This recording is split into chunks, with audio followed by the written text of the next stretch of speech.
comme un scénario de film, hein, donc ce scénario on l'a en tête, et on vient le confronter à la réalité, c'est-à-dire à la collection. Collection forte de quasiment 1200 pièces.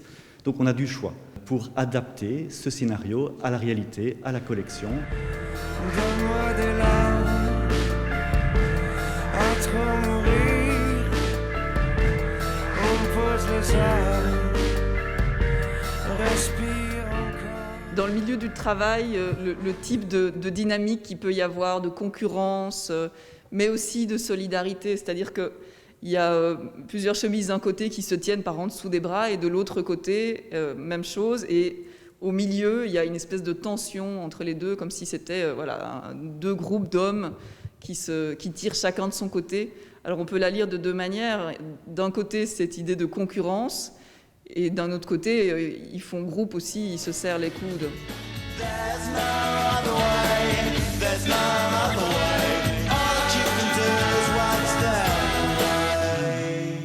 Les voyageurs sont des élèves, des bons, des mauvais élèves qui sortent et qui rentrent dans le train à la gare de Soignies. Je parle en connaissance de cause, donc, parce que quand j'étais dans le train, que je voyais arriver 50 élèves, bien bruyants, je m'en souviens comme si c'était hier.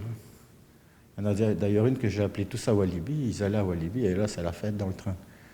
Qui ne serait pas tout à fait pareil maintenant, évidemment. C'est toujours du vécu mon travail.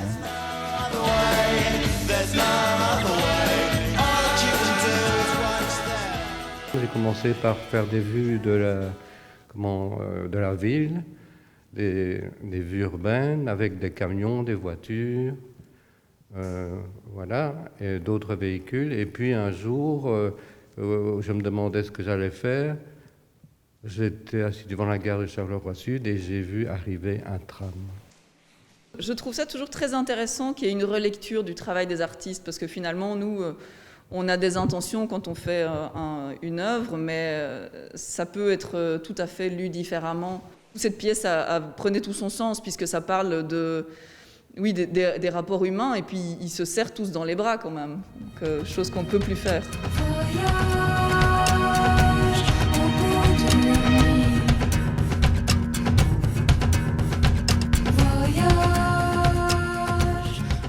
C'est évident que le train maintenant on ne prend plus de la même façon et que comme on peut le croire, il y en a qui ont l'air masqués, d'autres pas. Enfin c'est le hasard parce que je n'avais pas prévu que... Je me demandais ce que venait faire un tram dans une exposition avec ce thème, mais c'est vrai qu'on a beaucoup parlé des transports en commun, donc oui, il y a un lien. Aujourd'hui, la situation est telle qu'on ne sait pas très bien à quoi s'en tenir, donc mon tram, j'espère qu'il est rose et que la vie va redevenir rose, voilà.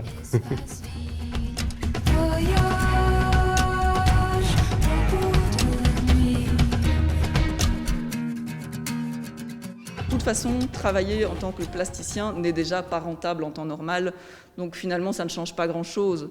Nous, on a effectivement les expos continué à se faire, mais les expos ne nous ramènent pas d'argent, et donc il n'y a pas grand-chose qui change. Quand j'ai appris qu'on était confinés, j'ai entamé tout de suite un grand format, parce que je me suis dit, bon, sans savoir combien de temps ça va durer, autant en commencer une. Et ça m'est venu comme ça d'un coup d'illustrer, j'ai appelé ça mes désagréments. Mais ce confinement, c'est pas trop mon truc. J'aime bien parler quand même avec des gens. C'est un beau pari de faire une exposition variée comme celle-ci, à partir d'un thème qui n'est pas très, très réjouissant au départ. L'expo, elle, est positive.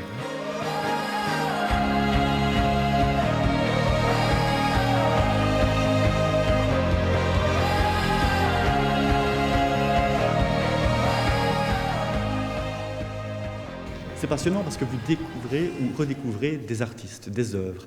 Il y a tout un travail de recherche, on va éditer un petit catalogue, il y a 60 notices, donc 60 recherches sur des artistes qu'on connaît très bien ou un peu moins. Donc il y a un travail scientifique en amont ou en parallèle de la sélection. C'est un travail passionnant.